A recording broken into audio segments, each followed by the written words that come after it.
50 বছরের একটা মহিলা আমাকে ধর্ষণ মামলা দিচ্ছে, তাকে কিভাবে? লাইলা আপা, আপনি 50 বছরে এসে ধর্ষণ মামলা দিলেন, তাহলে বোঝা গেল কি আপনি যৌবনটা গেল বিদা।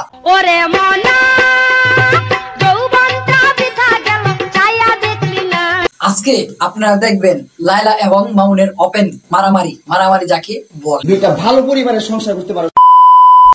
মামুন ভাই, আমি আপনাকে একটা কথা বলি, যেহেতু আপনারা 12 মাসে 13 বার গেঞ্জাম লাগেন, একটা কথা শুনে রাখেন, আপনারা মিলমেট হয়ে পরে আপনার ভিডিওটা ডিলিট করে দিন, আমরাও ভিডিওটা ডিলিট করে দিব, বুঝতে পারছেন? হ্যালো এভরিওয়ান, আমি আব্দুল্লাহ। হ্যাঁ, আমি আব্দুল। কথা হইলো লাইলা মামুনকে ঘুমের ওষুধ খাওয়াইয়া লাইলার বাসায় নিয়ে আসছি। তারপরে কি হইব, ঘুমের ওষুধ খাইয়া মামুন তো ঘুমাইয়া পড়ে গেছে। তারপরে সব ডাটা যেগুলো পাওয়া ছিল সবকিছু লাইলা মোবাইল করে নিয়ে গেছে। লাইলার মোবাইল আমারে অজ্ঞান করে আমার মোবাইল থেকে ডাটা ট্রান্সফার কেন করবি তুই? এই কারণেই আমাদের টিকটক সুপারস্টার মামুন ভাই, মানে মামুন না, রেগে গেছে লাইলার উপরে, বুঝতে পারছো? দুইটা সংসার করতে পারছ না, কি সংসার করবি? এগুলো ভিডিওর কমেন্ট বক্সে দেখতেছি, একজন লোক বলতেছে যে তোর মতো সুইপার কে এই বাসায় যে ঢুকতে দিয়েছে এটাই তো অনেক। আমার কথা হইলো এইখানে কাকে বললো, লাইলাকে না মামুনকে? পায়েতে রুস্ট করলো কেন?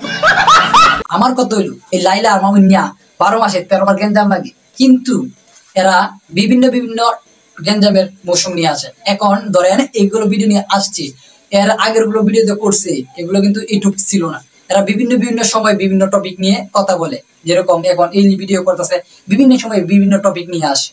এই ডিভোর্সি মহিলা সব মিস্টার মামুন ভাই, আমি আপনাকে বারবার বলতেছি এটা কিন্তু ঠিক না। ওনার বাসাতে দাঁড়ায়া ওনাকে বলতেছেন যে ডিভোর্সি মহিলা, এটা কিন্তু ঠিক না, আপনি কিন্তু রং করতেছেন। কি করে বাথরুমে কিতা করে মামুন ভাই? বাথরুমে কিতা করে বুঝলাম না ভাই। অবশ্যই বাথরুমে গিয়া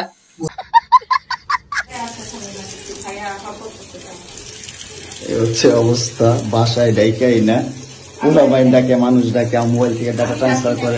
বুঝতাম পারছি বিষয়টা। লাইলা আপার বাসায় গিয়ে মামুন নিয়া কোনো প্রয়োজনের বেশি পানি খরচ করে ফেলেছে, এই জন্যই লাইলা আপা মনে হয় গ্যাঞ্জাম করতেছে। এখন বুঝতে আমি আসতে চাইছি কখনো আনবি কেন তোর বাসায় আমাকে? আমার মোবাইল থেকে আমার ডাটা ট্রান্সফার কেন করবি? মনে হচ্ছে ভারতের মতো না, এখন স্টার জলসা চালু হয়ে গেছে আমাদের বাংলাদেশে। কারণ স্টার জলসার মধ্যে তো প্রতিদিন এই পর্ব দেয়, কিন্তু আমরা এই মামুন না লাইলা মনে হয় 1 মাস পরে পর্ব দেয়। না হলে এরকম করতো কি নিয়ে এরা দিয়ে দুজনকে কথা কাটাকাটি আর মারামারি হয়। ভিডিওটা আজকে এই পর্যন্ত। যদি ভিডিওটি ভালো লাগে তাহলে চ্যানেলটা সাবস্ক্রাইব করবেন, আর নতুন ভিডিও আসবে ইনশাআল্লাহ। তো আর কিসের দেরি, চ্যানেলটা সাবস্ক্রাইব করেন তাড়াতাড়ি। আল্লাহ হাফেজ। সঠিক বলেছে।